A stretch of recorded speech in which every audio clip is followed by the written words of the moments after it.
My name's David Gibbs. I'm the Director of Beaumont Gibbs Estate Agents in Plumstead, South East London. Today I want to talk about the best way to buy and sell properties. People have quite often asked me, is it best to sell my property first before going out to look for a property to buy? Or is it best to try and find somewhere before I put my property on the market? That's quite a common question that I get asked, and it's still quite a concerning question to a lot of people when I go around to value their property, surprisingly enough actually. This is my take on it. Okay, so my view is that generally speaking, the best way of buying and selling a property is to normally put your own property on the market first and find a buyer and then go out and try and secure a purchase rather than the other way around. And what I'd like to do today is look at the pros and cons of both, and hopefully you'll see the reasons why I'm suggesting that it's generally best to sell your own property first and then go and look for a property to buy yourself. So let's talk about if you're going to try and find a property before you sell your own. So what I've seen quite commonly is that people have spent months and sometimes even years trying to find a property for themselves to buy, and they see a few of them.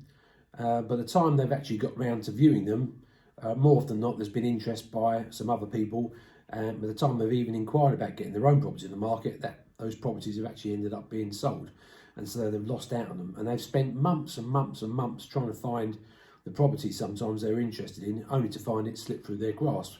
Now, there is an exception to this rule. If you are looking for a very, very particular type of property, and those properties are very rarely coming onto the market, then maybe it is wise to wait to try and find those properties or that property when it comes up, and then try and get yours sold, even though you still put yourself under a lot more pressure, which I'll come on to again further in this video.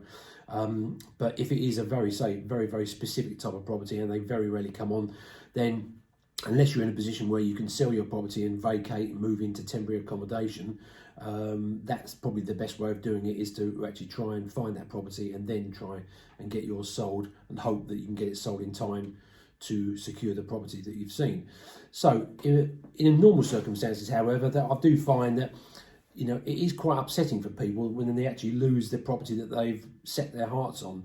So they've spent a lot of time and research, resources, going down to visit properties, petrol money, train money, even sometimes hotel accommodation and so forth, if they're living further away from where the property they're looking to move to is, only to find they end up getting beaten to the punch by someone else who's in a better buying position than they are.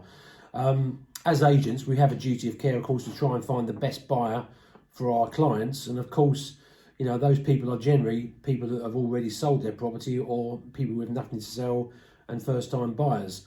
So, as an example, if I get two offers on a property, one from a person who's, say, a first-time buyer, they've got their mortgage agreed in principle and they've got their deposit, and we can confirm that they've got their money ready to purchase the property, who makes an offer, a full asking price offer, for example, on a property that we've got. Another person comes along, makes again a full asking price offer, but they've got a property to sell which is not yet on the market.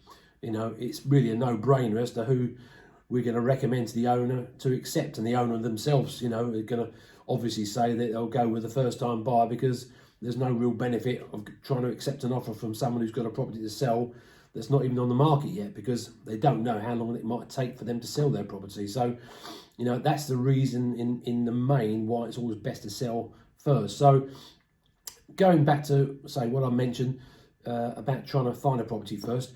Now, I want to make it clear to people, because I have come across a few people that still feel that, they've committed themselves to the move once they agree to sell their property. Now, I use the word sell as in it is subject to contract. So you only sell a property subject to you agreeing to complete on the transaction and are either willing to vacate, or you've actually found another property where you simultaneously exchange contracts on that at the same time as your sale and complete at the same time as well. So the worst case scenario is that you find a buyer, your buyer, after a period of time and you still haven't found anywhere, gets fed up with waiting and decide to withdraw from the purchase because they can't afford to hang around anymore for you to find a property, and you're back to square one again. But you're no worse off than what you would have been in the first place. So, you don't pay any estate agency fees out in general. Most estate agents, 99% of them, work on a no sale, no fee basis, as we do. So you don't pay any costs out by putting your property on the market and attempting to find a buyer. So that's really the worst case scenario. So moving on to the other subject of once your property has sold. Now, once you've sold your property, you're in a far, far, far stronger position to make an offer on a property that you've seen. Now, also, you are in the main, generally, extremely motivated to move because you've secured a buyer. So therefore, you don't want to lose that buyer. Now, whilst the first-time buyer has got nothing to sell, they can decide when to enter the market and so forth. But, in my eyes, people who are generally under offer are generally normally very, very good and motivated buyers because they've got a need to move. They've got to move now because they've got a buyer waiting for them. So therefore, there's a vested interest for them to try and find and secure a property that they want to move into themselves.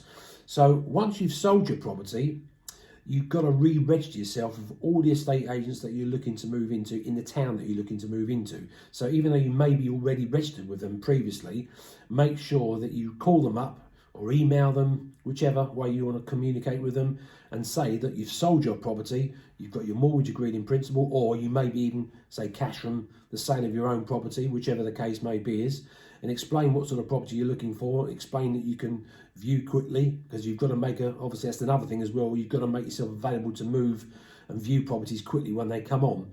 So that's something that obviously you've got to make sure you do, especially if you do live far away as well. You've got to sometimes drop things at a drop of a hat and get down there and view properties to make sure you give yourself a fighting chance of securing it. So once you re-register yourself with the agents, you've got a much better chance of those agents contacting you as and when a property comes on the market. As I mentioned previously, we've got a duty of care to try and find the best buyers. So the people, we contact first of all are generally people who are in a buying position, first-time buyers, cash buyers, people that are under offer themselves. So they'll be the priority calls. So the more often you contact those agents, then the more likely you'll be going to be in their forefront of their mind. So, Mr. and Mrs. Jones, as an example, ring up once a week and say, don't forget me, I'm looking for a 3-bedroom house in such and such a road up to such and such a price. And you're regularly calling them up. Even though they may not have anything for you now, when something does come up, you've got more chance of them ringing you even before it hits the internet. And with a phone call saying, right, Mr. Jones, I've just got that 3-bedroom house you've been looking for. It's in your price range. When can you go and have a look at it? And that's what you've got to bank on. So that is the best way of securing it, because there's so much more pressure if you do it the other way around. You can imagine if you've spent months trying to find somewhere, you eventually find it, but only to be told that, sir, your offer is an acceptable offer, but because you haven't sold your own property, we're going to keep our property on the market to show other potential buyers. And if you manage to sell your property in before we find another buyer, then obviously we can do business, but obviously we're going to still show it. What happens then is that you then start panicking, rush back to your home, start getting estate agents around to value your properties and so forth. Then you've got to rush around trying to get it on the market. And you'd probably be forced into possibly selling it for a lower price than what you could have done if you have had a bit more time to market your property. So you can always test the market at a higher price if you actually put your property on the market before you find, because you're not under that pressure. So at least you're giving yourself the best chance of securing the best price for your property without feeling forced into perhaps accepting a lower bid than what you would have ideally wanted to accept, because for fear of losing that property that you want to buy. So there's many reasons why it is the best way of doing it. I say it's not a fit for everyone, and there are exceptions to the rule.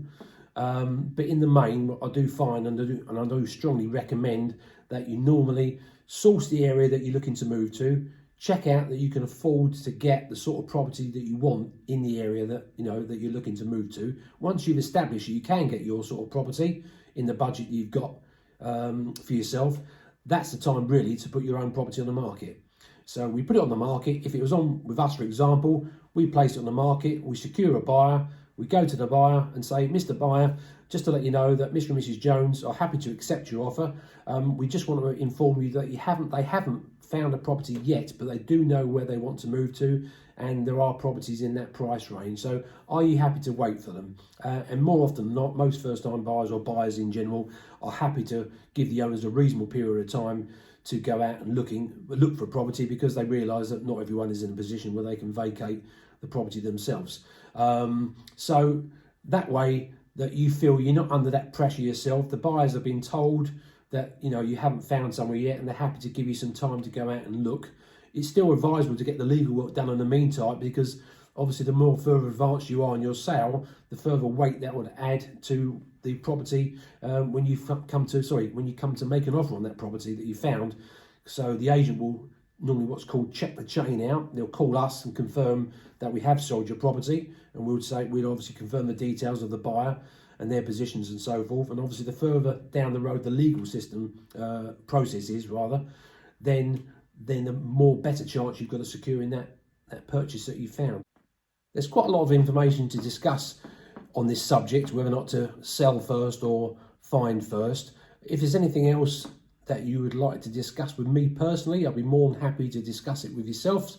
If you're thinking of buying and selling at the moment but not sure which way to do it, I'll be more than happy to discuss it with you. Once again, my name is David Gibbs. I'm from Beaumont Gibbs Estate Agents. My contact number is 0208 319 7600. Many thanks for watching. Bye now.